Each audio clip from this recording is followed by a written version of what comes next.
So hi guys, welcome back to my to videos. तो इस video में दोस्तों डिस्कस करने वाले हैं यहाँ पर कुछ इंपॉर्टेंट कंपनीज़ को और उनसे रिलेटेड कुछ इंपॉर्टेंट अपडेट्स हैं जिसकी बात करेंगे इस वीडियो में।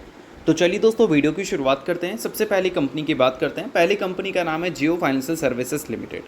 बट इसको डिस्कस करने से पहले दोस्तों, अगर आपने अभी तक चैनल को सब्सक्राइब नहीं किया है तो चैनल को सब्सक्राइब करके बेल आइकन को प्रेस कर लो और टेलीग्राम चैनल को भी ज्वाइन कर लो, जिसका लिंक आपको डिस्क्रिप्शन में देखने को मिल जाएगा। और दोस्तों एक डिस्क्लेमर भी है, जो भी कंपनी से रिलेटेड न्यूज़ एंड अपडेट्स हम लोग कवर करेंगे वो सारी न्यूज़ एंड अपडेट्स सिर्फ और सिर्फ एजुकेशन पर्पज़ के लिए, सीखने के लिए, तो इसको किसी भी तरह का इन्वेस्टमेंट एडवाइस मत समझना। आप खुद से रिसर्च और एनालिसिस भी कर सकते हैं। तो चलिए दोस्तों वीडियो की शुरुआत करते हैं। सबसे पहले बात करते हैं जियो फाइनेंशियल सर्विसेज से रिलेटेड कुछ इंपॉर्टेंट न्यूज़ एंड अपडेट्स के बारे में। सो दोस्तों अगर हम बात करें जियो फाइनेंशियल सर्विसेज के बारे में, तो आज के दिन ये कंपनी आपको काफ़ी ज़्यादा फोकस में देखने को मिल रही थी, क्योंकि कल के दिन कंपनी से रिलेटेड एक इंपॉर्टेंट हमें न्यूज़ सुनने को मिल रहा था। अब वो न्यूज़ एग्जैक्ट है क्या भाई? तो न्यूज़ ये है कि अभी हाल ही में 18 जुलाई को कंपनी ने बोल सकते हैं एक पार्टनरशिप साइन किया था। पार्टनरशिप किसके साथ साइन हुआ था भाई? जर्मनी बेस्ड एक कंपनी है जिसका नाम है अलायंस। इसका नाम आपने सुन रखा होगा। बजाज फिनसर्व के साथ पहले ये पार्टनरशिप कर रखी थी जिसका नाम था बजाज अलायंस, और ये पार्टनरशिप ब्रेक हुआ था। और उसके बाद रिपोर्ट्स आ रही थी कि जियो फाइनेंशियल सर्विसेज के साथ इनके पार्टनरशिप हमें देखने को मिल सकते हैं। बाद में जियो फाइनेंशियल सर्विसेज ने इनिशियल डील इनके साथ साइन कर ली थी। किस लिए साइन की थी भाई? री इंश्योरेंस बिजनेस जो है उसमें उतरने के लिए। अब अलायंस के पास तो ऑलरेडी काफ़ी बड़ा कस्टमर बेस है, उनके साथ अगर जियो फाइनेंशियल सर्विसेज जुड़ जाती है तो ये मार्केट को वो कैप्चर करने में कोई बहुत बड़ा एफर्ट नहीं लगाएगी। अगर हम शुरू लेवल से शुरुआत करें और किसी बड़ी कंपनी के साथ जुड़ जाएं तो दोनों में एक डिफरेंट हमें एंगल देखने को मिलता है। और फिलहाल देखा जाए तो जियो फाइनेंशियल सर्विसेज ने यही किया है, अलायंस कंपनी के साथ पार्टनरशिप उन्होंने कर लिया है। अब देखा जाए तो इस चीज़ को लेकर कल के दिन एक बड़ी अपडेट हमें सुनने को मिली थी। अपडेट में ये देखने को मिला था कि अलायंस ने बोल सकते हैं जियो फाइनेंशियल सर्विसेज के साथ एक जॉइंट वेंचर की फॉर्मेशन की है। इस जॉइंट वेंचर का नाम है अलायंस जियो री इंश्योरेंस लिमिटेड, यानी कि AJRL आप शॉर्ट में बोल सकते हैं, जो कि कैरी करेगी बिजनेस ऑफ री इंश्योरेंस इन इंडिया, यानी कि री इंश्योरेंस बिजनेस जो इंडिया में है चलाना है उसी को ये चलाएगी। तो अल्टीमेटली ये 50-50% का जॉइंट वेंचर है, जिसमें 50% स्टेक जियो फाइनेंशियल सर्विसेज ओन करेगी और 50% स्टेक अलायंस ग्रुप ओन करेगी। अब देखो दोस्तों, ये जो मार्केट है री इंश्योरेंस की जो हम बात कर रहे हैं, ये मार्केट देखा जाए तो कोई छोटा मोटा मार्केट नहीं है, काफ़ी बड़ा मार्केट है। सो अब दोस्तों वीडियो में आगे बढ़ने से पहले बात कर लेते हैं एक सेबी रजिस्टर्ड टेलीग्राम चैनल के बारे में, जो कि अपने ही टीम मेंबर का है, और उसको अगर आपने अभी तक ज्वाइन नहीं किया है तो आप उसको ज्वाइन कर सकते हैं। अब देखो, ज्वाइन करने का सबसे बड़ा बेनिफिट क्या है कि काफ़ी सारी कंपनी के जो चार्ट्स होते हैं उसको अच्छी तरह से एनालिसिस कर कर आपको यहाँ पर अपडेटेड देखने को मिलता है। और सेबी रजिस्टर्ड टेलीग्राम चैनल है, तो सेबी रजिस्टर्ड रिसर्च एनालिस्ट के द्वारा अच्छी तरह से प्रॉपर एनालिसिस करके ही ये सारी डिटेल्स आपको देखने को मिलती हैं। तो लिंक आपको डिस्क्रिप्शन में दिख जाएगा, लिंक के थ्रू जाकर चैनल को ज्वाइन कर लो। अब अगर डेटा के बेसिस पे देखें तो डेटा में मेंशन है कि 2024 में ये मार्केट का जो टोटल साइज़ था वो लगभग हमें $19.2 बिलियन की देखने को मिलती थी। बट काफ़ी सारे जो एनालिस्ट हैं उनके फोरकास्ट हमें देखने को मिल रहे हैं कि 2033 तक ये मार्केट $41.5 बिलियन तक जा सकती है। और दोस्तों अगर हम बात करें 2025 से लेकर 2033 तक की, तो ये मार्केट में हमें 8.92% CAGR से ग्रोथ देखने को मिल सकता है। और 2029 तक की बात करें तो लगभग 7.3% CAGR से ग्रोथ हमें देखने को मिल सकती है।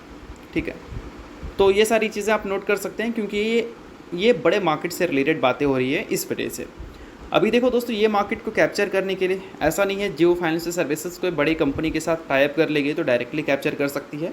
इन्वेस्टमेंट्स उनको करने पड़ेंगे, और हमने इस चीज़ को कवर भी किया था जब जियो फाइनेंशियल सर्विसेज ने बोर्ड मीटिंग कंडक्ट किया था ना फंड रेस को लेकर। तो उसी टाइम हमने बात किया था कि जियो फाइनेंशियल सर्विसेज का जो प्लान है वो बड़े बड़े मार्केट को कैप्चर करने को लेकर है, तो वहाँ पर कंपनी के पास अच्छे खासे इन्वेस्टमेंट्स होने चाहिए। तो कंपनी के बोर्ड्स ने अप्रूव किया था कि 15,825 करोड़ रुपये वो रेज़ करने वाले हैं प्रोमोटर से वाया वारंट इशूज़। तो ये सारी चीज़ें आप नोट डाउन कर सकते हैं। अब इसके अलावा दोस्तों एक चीज़ तो क्लियर हो गई कि जियो फाइनेंशियल सर्विसेज अब हमें री इंश्योरेंस बिजनेस में भी इंट्रोड्यूस होती हुई दिख जा रही है। उसके अलावा एक न्यूज़ तो ऑलरेडी हमने सुन रखा है, जियो ब्लैक रॉक AMC, जो कि बोल सकते हैं म्यूचुअल फंड इंडस्ट्री में काम करती है। हाल ही में जब कंपनी ने पहला फंड लॉन्च किया था तो उससे लगभग $2.1 बिलियन के आसपास का फंड रेज उन्होंने किया था 67 रिटेल और 97 इंस्टीट्यूशनल इन्वेस्टर से। तो देखा जाए तो इनका AMC बिजनेस भी हमें स्टार्टिंग में देखा जाए तो अच्छा रिस्पॉन्स आता हुआ दिखा। और उसके अलावा अब हमें री इंश्योरेंस बिजनेस से रिलेटेड भी चीज़ें सुनने को मिल रही हैं। और एक और न्यूज़ आगे चलकर हमें देखने को मिल सकता है जो कि ब्रोकिंग बिजनेस से रिलेटेड है, जिसको लेकर सेबी का ऑलरेडी इनको अप्रूवल मिल रखा है। तो ये सारी चीज़ें जो हमें बैक टू बैक सुनने को मिली हैं, इससे हम यही उम्मीद कर सकते हैं कि कंपनी के जो आने वाले क्वार्टरली रिजल्ट होंगे उसमें हमें थोड़ी सी बेटर परफॉर्मेंस देखने को मिलेगी अगर हम पहले से कंपैरिजन करें तो। क्वार्टर 2 में कंपनी के जो नंबर्स हैं वो क्वार्टर 1 के कंपैरिजन में बेटर हो सकता है, ऐसा मार्केट उम्मीद करेगी, क्योंकि क्वार्टर 2 में कंपनी ने एएमसी बिजनेस की शुरुआत की थी, तो काफ़ी सारा रेवेन्यू कंपनी को वहाँ से आ सकता है क्वार्टर 2 की पीरियड में ही। तो देखते हैं कि क्वार्टर 2 के रिजल्ट में ये सारी चीज़ें हमें देखने को मिलती भी है या नहीं। अभी के टाइम पे जो भी अपडेट्स थी वो तो हमने कवर कर ही दिया। तो चलिए इसके अलावा बात करते हैं दोस्तों अगली कंपनी के बारे में, जिसका नाम है बजाज फाइनेंस लिमिटेड। बट इसको डिस्कस करने से पहले दोस्तों, अगर आपने अभी तक मेरे टेलीग्राम चैनल को ज्वाइन नहीं किया है तो उसको आप जाकर ज्वाइन कर सकते हैं। सेबी रजिस्टर्ड टेलीग्राम चैनल है, लिंक आपको डिस्क्रिप्शन में दिख जाएगा। हमारे ही टीम मेंबर का है, तो आप इस पर बिल्कुल ट्रस्ट भी कर सकते हैं। किसी भी तरह का डाउट्स इंक्वायरीज अगर आपको रहता है तो डायरेक्टली वो डाउट्स इंक्वायरीज टेलीग्राम पे आकर अपने क्लियर कर सकते हैं आप। तो चलिए अब बात करते हैं बजाज फाइनेंस के बारे में।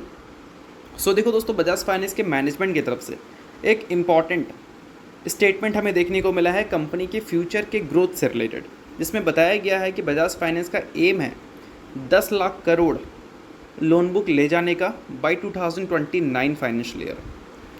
और साथ में बजाज फाइनेंस जो है वो अपने नेक्स्ट एमडी के तलाश में है, उसकी भी हम लोग बाद में बात करेंगे किसी नेक्स्ट वीडियो में। अभी की बात करें तो बजाज फाइनेंस का एम है लगभग 10 लाख करोड़ के आसपास का लोन बुक रिपोर्ट करना बाय 2029 फाइनेंशियल ईयर। अभी के टाइम पे अगर कंपनी के पीएनएल को देखोगे तो 2025 में कंपनी ने लगभग 70,000 करोड़ के आसपास का रेवेन्यू रिपोर्ट किया था, और कंपनी का जो नेट प्रॉफिट था वो लगभग हमें 16,700 करोड़ के आसपास देखने को मिली थी। और अभी के टाइम पे जो इनके मैनेजमेंट की स्टेटमेंट हमें देखने को मिल रही है, उस स्टेटमेंट के हिसाब से अगर हम देखें तो ये टारगेट कर रहे हैं 2029 के फाइनेंशियल ईयर तक लगभग 43,000 करोड़ का प्रॉफिट। मतलब अभी के टाइम पे 16,700 करोड़ का प्रॉफिट है ना, इसको वो ग्रो कर 43,000 करोड़ तक ले जाना चाहते हैं। अगर ये 43,000 करोड़ तक का प्रॉफिट अचीव मान लो कर लेते हैं 2029 तक, तो इसका मतलब ये है कि अगले 26 फाइनेंशियल ईयर चल रहा है ना, अगले 3 सालों में इनका जो नेट प्रॉफिट है वो मोर देन डबल हमें देखने को मिलने वाला है, या फिर बोल सकते हैं लगभग 150% की ग्रोथ हमें रिपोर्ट करता हुआ दिखने वाला है, अगर ये स्टेटमेंट के हिसाब से ही हमें रिजल्ट देखने को मिलते हैं तो। बाकी इससे अच्छा भी कंपनी कर सकती है और इससे ख़राब भी कर सकती है, तो वो तो अलग मसला है। बट अभी के टाइम पे इतनी ज़्यादा बुलिश कमेंट्री बजाज फाइनेंस की तरफ से इसलिए हमें सुनने को मिला है क्योंकि बजाज फाइनेंस जिस मार्केट में काम करती है, फाइनेंस वाले मार्केट में, उस मार्केट का जो डिमांड है वो हमें बढ़ता हुआ दिख सकता है आने वाले कल में, क्योंकि जीएसटी रिफॉर्म की वजह से काफ़ी सारी चीज़ें हमें सस्ती होती हुई नज़र आएंगी, जिसमें इलेक्ट्रॉनिक्स की अगर हम बात करें लाइक एसी वगैरह। उसके अलावा अगर हम बात कर सकते हैं 2 व्हीलर्स के बारे में, 3 व्हीलर्स के बारे में, 4 व्हीलर्स के बारे में, तो ये सारी चीज़ों को लेकर बजाज फाइनेंस को पहले के कंपैरिजन में डिमांड ज़्यादा मिल सकती है। और डिमांड ज़्यादा मिल सकता है तो अल्टीमेटली क्या है कि इनके जो लोन बुक है वो पहले के मुकाबले और स्ट्रॉन्ग होंगे, और लोन बुक इनके क्या है, एसेट्स हैं, और एसेट्स से ही तो इनको रेवेन्यू एंड प्रॉफिट मिलता है। तो इससे इसीलिए उम्मीद कर रहे हैं ये कि इनके जो रेवेन्यू एंड प्रॉफिट है वो 2029 तक के फाइनेंशियल ईयर तक अच्छा परफॉर्म करता हुआ नज़र आ सकता है, क्योंकि लोन बुक गाइडेंस कंपनी का काफ़ी ज़बरदस्त है इस वजह से। बाकी ये सारी चीज़ें किसी भी तरह का रिकमेंडेशन नहीं है, सभी चीज़ें सिर्फ एजुकेशन पर्पज़ के लिए, तो आप खुद का रिसर्च और एनालिसिस भी चाहो तो कर सकते हो। तो चलिए इसके अलावा बात करते हैं अगली कंपनी के बारे में, जिसका नाम है दोस्तों अडानी पावर लिमिटेड। रिसेंटली दोस्तों कंपनी ने 1:5 के रेशो में स्प्लिट की अनाउंसमेंट की थी। इसके लिए कंपनी ने अपने शेयर होल्डर से प्रपोजल मांगा था स्प्लिट अप्रूवल का। प्रपोजल देखा जाए तो अप्रूव हो चुका है शेयर होल्डर से भी। अब जल्दी कंपनी इसके रिकॉर्ड डेट वगैरह हमें इंट्रोड्यूस करती हुई दिखेगी, और उस हिसाब से फिर एडजस्टमेंट हमें देखने को मिलेगा। तो 1:5 स्प्लिट का मतलब एक के बदले कंपनी अपने इन्वेस्टर्स को 5 इक्विटी शेयर देगी, बट इन्वेस्टमेंट आपका वही रहने वाला है। इन्वेस्टमेंट में कोई चेंजेस देखने को मिलेगी, नंबर ऑफ़ शेयर्स जो आपके हैं वो 5 गुना हो जाएंगे, और जो अभी के टाइम पे शेयर का वैल्यू है वो 75% से कम हो जाएगा। तो आई होप आपको ये सारी चीज़ें अच्छी तरह से समझ आ गई होंगी अगर आप बिगनर है तो। बाकी कोई रिकमेंडेशन नहीं है, सभी चीज़ें सिर्फ और सिर्फ एजुकेशन पर्पज़ के लिए हैं। तो चलिए दोस्तों, ये वीडियो यहीं तक था। आप करता हूँ वीडियो को अच्छा लगा होगा, लाइक कीजिए, पहली बार सब्सक्राइब कीजिए। वीडियो के लिए बहुत बहुत शुक्रिया।